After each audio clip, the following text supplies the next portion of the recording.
Hi, I'm Dr. Lili, and this is my pocket pediatrician. I've been working in pediatric emergency rooms for the last 10 years, and to be honest, I'm really tired of seeing kids get hit by cars.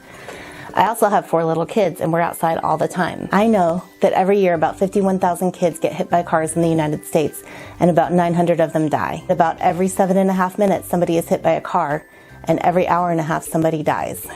I've tried to find different ways to prevent kids from getting hit, starting with the cars. I know that minivans and SUVs are far more dangerous to child pedestrians. The relative risk of dying is 87% higher if a child is hit by a minivan or an SUV than if they were hit by a regular sedan. We have 4 kids in car seats though, so unless I decide to leave one of them home alone, I'm stuck with my minivan. I did insist on a backup camera in my minivan because I know that about 200 of those 900 deaths are caused by backover crashes. Since May of 2018, all new cars now require backup cameras, so at least that's a step in the right direction. The most important factor though when looking at the car is the speed. Did you know that if a car hits someone going 40 miles an hour as opposed to 20 miles an hour, that person is 6 times more likely to die? If a car is going about 20 miles an hour, their stopping distance is 112 feet. If you increase that speed to 30 miles an hour, the stopping distance almost doubles, going up to 197 feet. If the speed limit is 30 miles an hour instead of 20 miles an hour, children are 7 times more likely to be hospitalized from being hit by a car.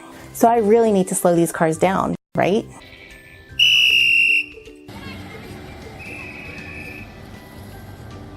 Slow down!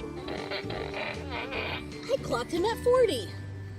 I've tried a few different things. Dear Facebook group, can you please slow down when driving in our neighborhood? Thank you. I've kind of fantasized about throwing eggs at cars that are going too fast, but I know that would just limit their visibility and actually increase their risk of hitting more kids. Educating drivers on pedestrian injuries is not standard on most driving tests. Most educational efforts have been shown to be ineffective and underused. Even just having an increased police presence doesn't always help. Drivers still speed and run stop signs even in school zones. We're not even getting into distracted driving today. One study actually showed that even after being convicted of hitting a child with your car, once that driver was allowed to drive again, they were still just as likely to get a speeding ticket. Reading that just kind of made me lose hope. I lost a lot of hope in humanity at that point, and I lost pretty much all hope that I was going to be able to slow down the drivers in my neighborhood. So since I can't change the cars or the drivers, I was hoping to change my environment. Speed limits do work. Having crosswalks, crossing guards near schools, flashing speed limit signs, combined with police enforcement does help. Also, having designated sidewalks separate from the road, either by grass or by fences, can be very helpful. Speed bumps, curvy narrow roads, having lots of trees along the road, and other traffic calming measures are also effective. Most deaths occur when kids run out to the road where drivers weren't expecting to see them. 82% of deaths occurred not in intersections, so meaning a child ran out just into the middle of the road. Kids tend to do what we call the dart and dash pattern, where they just sort of dart out and dash around unexpectedly, and that leads them at greater risk for getting hit. Kids in low-income areas are often at greatest risk because there aren't safe playgrounds, so they wind up playing on or near streets. However, most people don't have a lot of control over their environments. These measures require approval and lots of money from the governing bodies. For now, I'm just going to stick with this and cross my fingers that it will slow some people down. So that leaves me with my kids. Studies have shown that if you can just make them taller and have better impulse control, kids are less likely to get hit by cars. Oh wait, that actually means that's turning them into adults or teenagers. Being short hurts kids in several ways. 1, the drivers just can't see them at all. 2, they sometimes think that they're further away because their perspective makes them feel that it's actually a taller person who's further away. And 3, kids are more likely to be injured because of their short stature. Anyone who's watched an action movie knows that when you hit someone with your car, they kind of bounce up on the hood and onto the windshield. But that's not what happens with kids. Because kids are short, they tend to get hit more in the abdomen, chest, and head where all their vital organs are. They also tend to be hit, knocked to the ground, and then run over by the car. So that can cause a lot more devastating injuries than it would in an adult. Young children don't have the cognitive, perceptual, or behavioral abilities to navigate traffic that they need. Psychological studies have shown that kids are physically incapable of judging the speed or distance or sometimes even direction of a car coming towards them. They move quickly and impulsively, putting them at high risk for getting injured. They often forget to look for cars before running into the street. Kids are magical thinkers, easily distracted, and impulsive, which are qualities I love in my own children, but it makes them really high risk for getting hit. I tried to ask a few kids what their strategies were to prevent them from getting hit by cars, and this is what I got. Fast. Cars should drive fast? Yes. No. No. Should cars drive fast or slow in the neighborhood? Slow. So I think kids should always look both ways, and when you should always be aware of what time it is. Sometimes there's rush hour times, and that's the times that it's really hard. How do you prevent kids from getting hit by cars? Making sure they don't go in the middle of the road when cars are going. Always look both ways and pay attention. Pay attention if any cars or motorcycles or whatever are coming through. If cars come over here and over here, then kids should move over to the sidewalk. Run across the road and there's a car and your friend's on the other side, you don't cross and you stay on the side that you are on, or you could get hit by a car. One is going that way and one is going that way. Always before you cross the road. This part of the street, Uh-huh. one car is going on this part. I go on the sidewalk. Stay on the sidewalk. Stay on the sidewalk. So do you remember to watch out for cars when you're playing in the street? Yeah. Because Miss Lili blows the whistle. So relying on kids to figure it out may not be your best plan. Pedestrian skills of children improve with age, but there can definitely be some inconsistencies. Some 11-year-olds will score worse than some 5-year-olds on some of the exams. Unfortunately, many parents are not aware of these normal developmental limitations, and they often overestimate their child's ability to navigate traffic. You know that joke that about 9 out of 10 parents believe their child is above average? Well, it holds true here. Parents frequently overestimate their child's ability to navigate traffic, don't know enough about pedestrian injuries themselves, and don't adequately teach their child about road safety. The American Academy of Pediatrics recommends adult supervision for all kids under age 10 when they're exposed to traffic, whether it's residential or not. Studies have shown that you just can't reliably teach your kids before age 10. That's not to say that you should just plug your child into a screen and just keep them safe indoors. It's so much better for the kids to be outside, exploring the real world, navigating social situations, nature, and the world around them. The AAP agrees, they just want you out there with them, supervising them to make sure they don't get hit by cars. I interpret this to mean that I should be there with them, blowing my whistle here and there, and chasing down the speeders, but letting the kids work out their own dramas for themselves. When the pizza guy comes barreling down our street at 45 miles an hour with his music blaring, I'm there, ready to unleash my mama bear at him, even if it means I have to jump in front of his car. So this means that I've basically converted our front porch into my home office. So all I really need is my bench and my laptop, and I'm out there supervising the kids while they're playing and having fun and enjoying the world.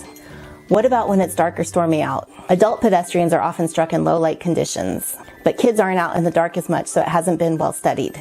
For pedestrians in general, though, reflective clothing has been shown to make pedestrians visible at much greater distances. Having lighted crosswalks and extended daylight savings time also has been very protective for pedestrians. Children should wear highly reflective clothing and other visibility aids in low light conditions. One evening, I was driving home with my 4 kids arguing in the back of the minivan, and I turned the corner onto our street and I saw this little flash of green out of the corner of my eyes, so I hit the brakes immediately. It was my neighbor's son playing in a lime green shirt, and I kind of breathed a sigh of relief. And then I looked up and I realized my other neighbor's son was right in front of the car, dressed in head-to-toe dark colors, and I literally did not see him. I was driving 15 miles an hour, being cautious on a street where every home has a street light on it, and I literally did not see the boy right in front of my car. From that moment, I went out and bought a ton of bright green and neon yellow shirts for my kids to wear when we're playing out in the evenings, because I realized how much the clothing really affects the visibility. It's not what I would go for or my kids go for fashion-wise, but safety trumps fashion every single time. Obviously, reflective tape increases visibility also. I was talking to somebody about reflective tape, so we decided to do an experiment. I borrowed some of my neighbor's kids who tend to be out in the evening hours a lot. And we drove on our street with them just wearing their regular clothes, and then we added reflective tape to them to see what a difference it would make in visibility. It was amazing to see how hard it was to see them when I was actually looking for them. We added reflective tape to 2 of them, and the difference was literally night and day.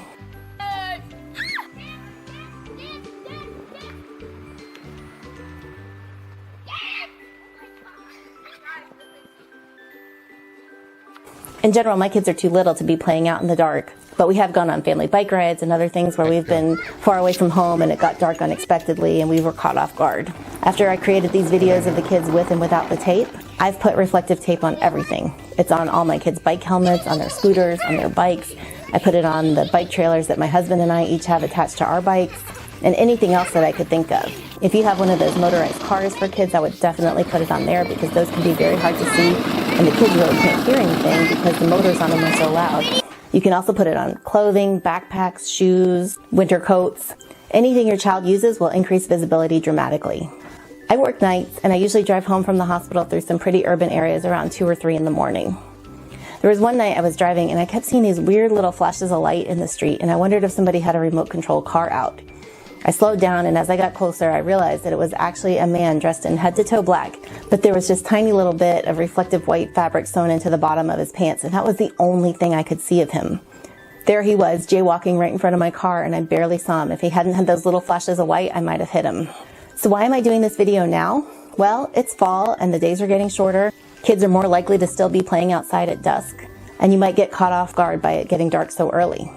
Also, Halloween is right around the corner. This means that most of the kids in America are going to be running around on dark streets in costumes that limit their visibility, with no impulse control because they're out to get sugar and candy as they trick or treat. Just like 4th of July makes me instantly think about firework injuries, Halloween instantly makes me think about kids getting hit by cars. Kids are 4 times more likely to be struck and killed by a car than on any other night of the year. See that giant red line up there in the middle? That's Halloween night. It's the single night of the year where a kid is most likely to be struck by a car and killed. In addition to all the factors I mentioned above, adults are more likely to be driving around intoxicated, costumed, with their own visibility limited, and not even thinking about the kids that are running around. Halloween comes in number 3 at the night of the year when most DUIs are given out, right behind New Year's Eve and 4th of July. When you think about all the drunk drivers on the road and then add in the sugared up kids, it's a disastrous combination. Does this mean that you need to keep your kids at home on Halloween? No. No one is saying that, but the AAP does have a lot of recommendations on how to keep your kids safe on Halloween. 1, the recommendation that kids under 10 still have adult supervision stands. Even your very mature 10-year-old is going to get caught up in the excitement of the night and lose some of his impulse control. Make sure your child's wearing costumes where they can see. If you need something on the face, try to do a safe makeup instead of a mask, but if you are going to wear a mask, make sure you check it and see what their peripheral vision is when they're looking around. Try to find a costume that's reflective or in light colors, but if not, go ahead and add some reflective tape. Last year, I saw, or barely saw, a bunch of these morph kids running around. When you look at a costume like that, it looks great, but what about when that child's running around on the dark street? Who's going to see them? I have 4 kids. I've spent enough time in costume aisles to understand the emotional drama that goes into the process of picking out a Halloween costume. One thing you can do is add the reflective tape to the costumes that they choose so they have a little more freedom in what they're going to select. I always put light up necklaces on my kids and give them those little light up pumpkin wands to carry, but I've noticed that half the time they throw the wands down or forget about them, and the necklaces tend to die before we even get home. At least with the tape, if you put it on the front and the back, they're less likely to lose it or have it fall off. The other thing you definitely want to put reflective tape on is their treat bags, because you know there's nothing that's going to make them let go of those. So that's going to be something they'll have with them that could make them a little more visible. Plan to stay on well-lit streets, travel in groups, teach the kids to stay on sidewalks, only cross the street at crosswalks, and never assume that because one car stops for you and waits for you to go, that another car won't try to go around them, or that a car might not come from the opposite direction. Check out my video on Halloween safety tips for more tips on how to have a safe and fun Halloween night. So what are the take-home messages from the AAP? Parents should supervise kids under 10 and model safe pedestrian behaviors. Educating children helps a little bit, but close parental supervision and environmental modifications are the only things that have actually been shown to reduce the number of children hit by cars.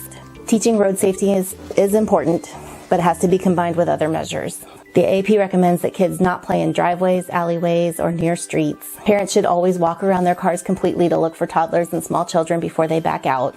Car manufacturers can make modifications to the cars. Government and law enforcement agencies can try to make modifications to the drivers. Local governments can modify the environment, which is actually effective. Many people know that prayer about having the courage to change what you can, the serenity to accept what you cannot, and the wisdom to know the difference. I have to understand that I can't change the cars, I can't change the drivers, and I really can't change the environment very much. I can't change the unpredictability or the size of my children. So what can I do? Remember, the most important factor in keeping your kids safe is parental supervision. As a parent, your biggest job is to be out there supervising your kids, especially if they're under 10. You can teach them traffic safety. You can try to make them more visible using bright clothing, reflective gear, and by adding reflective tape to their gear and clothing if possible. I hope this video has been helpful. I hope your family never has to go through the experience of having your child hit by a car, and that you can implement some of these measures to keep your children safe. Sometimes you can do everything right and it still happens. Comment below, let me know what you think, and don't forget to hit that little red subscribe button down there. This is Dr. Lili with my Pocket Pediatrician. Thanks for stopping by. When the doctor says my child has a condition, I'll learn more at my Pocket Pediatrician. You always need special things when you're outside in the dark, so you can always be safe.